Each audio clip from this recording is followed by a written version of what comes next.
ছোট বোনের আবদার বিকেলের নাস্তায় যেন আমি তাকে মুখরোচক কিছু বানিয়ে দেই, কিন্তু ঘরে তেমন কিছুই ছিল না। তো চিন্তা ভাবনা করে ভাবলাম যে আলুর পরোটা বানিয়ে দেই। আলুর পরোটা বানানোর জন্য প্রথমে আমি ময়দা মেখে নেব। এর জন্য আমি একটা বাটিতে নিয়েছি 1.5 কাপ ময়দা, পরিমাণ মতো লবণ, সাদা তেল। এবার কুসুম গরম পানি দিয়ে ভালোভাবে মেখে একটা ডো তৈরি করে নিব।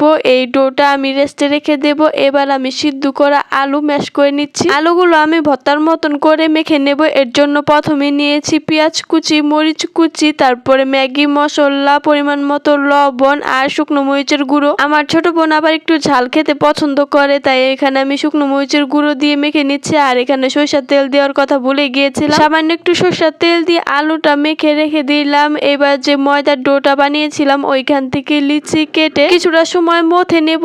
এরপর গোল করে মাঝখানে আলুর পুর দিয়ে আমি চারিপাশ থেকে মুখটা আটকিয়ে তারপর রুটির মতন করে বেলে নিয়েছি। কিভাবে কাজটা করেছি তোমরা হয়তো দেখেই ভালোভাবে বুঝতে পেরেছো। তো যাই হোক, এইভাবে করে আমি সবগুলো আলুর পরোটা বানিয়ে নিব। আমি কিন্তু এখন পর্যন্ত রুটি গোল করতে পারি না, তো এখনো গোল করতে পারিনি পুরোপুরি ভাবে, তাই তোমরা দেখে কেউ হাসাহাসি করো না প্লিজ। পরোটাগুলো কিন্তু বানানো হয়ে গিয়েছে। এবার আমি ভেজে নেব। এর জন্য একটা কড়াইতে পরোটা দিয়ে তেল দিয়ে উল্টে পাল্টে ভালোভাবে মুচমুচা করে ভেজে নামিয়ে নিব।